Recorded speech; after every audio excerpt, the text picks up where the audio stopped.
நட்பவி நலம் பெறுவோம் வளம் பெறுவோம். இந்த காணொலியை பார்த்துக் கொண்டிருக்கும் அன்பு நெஞ்சங்களுக்கும் சப்ஸ்கிரைப் செய்த சொந்தங்களுக்கும் சேவிராகினி அறக்கட்டளையின் சார்பாக பொன் பரமேஸ்வர சுவாமிகளின் ஆசீர்வாதங்கள், நன்றிகள். சாய்ராம்.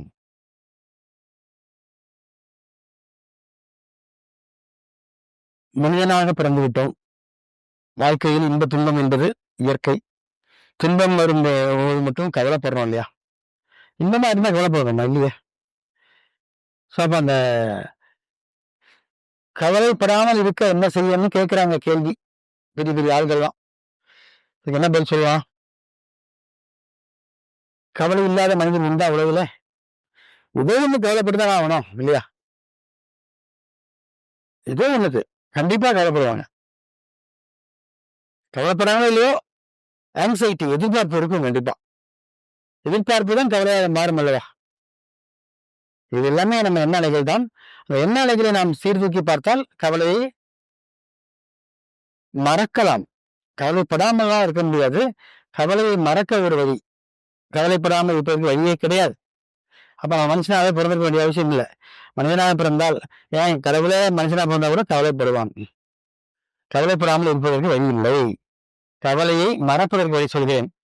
என்ன கேளுங்க. பல வழிகள் இருக்குது. ஒண்ணு, இதை பத்தி நினைக்காம இருந்துடும். நாளைக்கு இந்நேரத்துக்கு எனக்கு சோறு கிடைக்குமா, அது ஒரு கவலை. நல்லா சாப்பிட்றவங்களுக்கு. ஏன்னா வெளியூர் போறாம, ஐயோ இங்க வீட்டுல சாப்பிட்டோம், நல்லா பருப்பு சாம்பார் எல்லாம் போட்டு ஜாம் நல்ல சுத்தமான பிரச்சனையை ஊற்றி நல்லா வயிறு முட்டை சாப்பிட்டாச்சு. அப்பா, நாளைக்கு நம்ம சென்னை போறோம், மத்தியானத்துக்கு எங்க போய் சாப்பிட்றது, எது நல்லா இருக்கும், என்ன பண்றது, அது ஒரு கவலை. அப்படிதானே? பல கவலை அது ஒரு கவலை. உதாரணத்துக்கு சொல்றேன். இப்ப நம்ம என்ன பண்ணோம், நான் என்ன சொல்றேன்னா, இன்னைக்கு நீங்க சாப்பிட்டே இல்லை, இத மறந்துரு.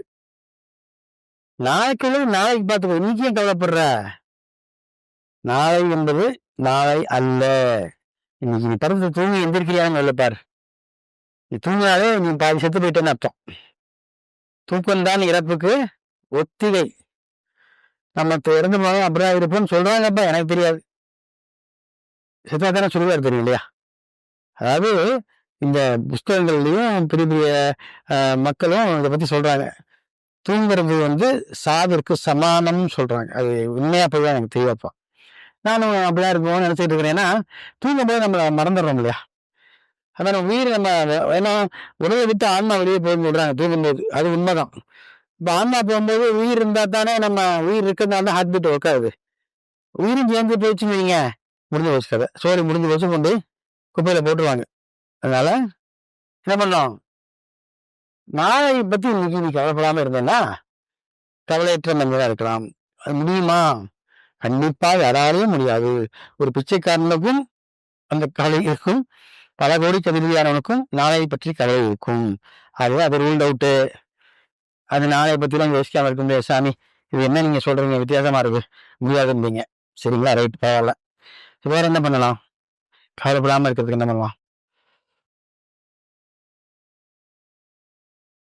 நம்ம இறைநிலையோடு ஒன்றி போறோம். எப்படி போறோம்? இறைவா, நீதான் எனக்கு எல்லாம், நீதான் என்ன படைச்ச, நீதான் என்னை காப்பாற்றணும், எனக்கு தெரியாது, எனக்கு வர நல்லது கருத்துல நீதான் பொறுப்பு அப்படின்னு நம்ம என்ன பண்ணோம், சரணாகதி ஆகணும். யார்கிட்ட? இறைவன் என்று சொல்லக்கூடிய ஒரு பரபிரம்மத்துக்கிட்ட. அது இருக்கோ இல்லையோ யாருக்கும் தெரியாது. கண்டவர் வென்றதில்லை, வென்றவர் கண்டதில்லை, யாருக்கும் தெரியாது. இறைவன் இருக்கின்றானா மனிதன் கேட்கிறான், அவன் இருந்தால் உலகத்திலே எங்கே வாழ்கிறான், எங்கே வாழ்கிறான், எங்க வாழ்றான்? எல்லார் மனசுக்குள்ளேயும் வாழ்ந்துட்டு இருக்கிறான். பேசுற பேச்சு நான் பேசுறோம்ல, அது இறைவன். கண்ணை கொண்டு பாக்குறோம்ல, அது இறைவன். சொல்றது காதுல கேக்குது இல்ல, அது இறைவன். வாயில எச்சி ஊறுது இல்ல, அது இறைவன். இறைவனால் படைக்கப்பட்ட ஒரு உருவம், அது யோசிக்குது இறைவனை பத்தி. என்ன பண்றது? இறைவன் இருக்கிறானா இல்லையா? இருக்கிறான்னு நம்பிக்கையோட நீ சரணாகதி அடைஞ்சிரு. அப்ப கவலை ஒண்ணு விட்டு போயிடும். நீ கவலைப்பட மாட்ட. ஏன் கவலைப்பட மாட்ட? You are my boss. எனக்கு தெரியாது. நான் பண்ற காரியங்களுக்கு நான் பொறுப்பு அல்ல.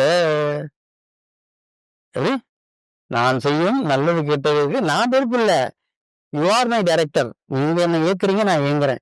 நீங்க யார சொன்னா ஆடுவேன், ஓட சொன்னா ஓடுவேன், ஒடியார சொன்னா ஒடியாருவேன். அப்படின்னு நீங்க இருந்து பாருங்களேன். முயற்சி பண்ணி பாருங்க. அது ஈஸி. ஈஸி அது.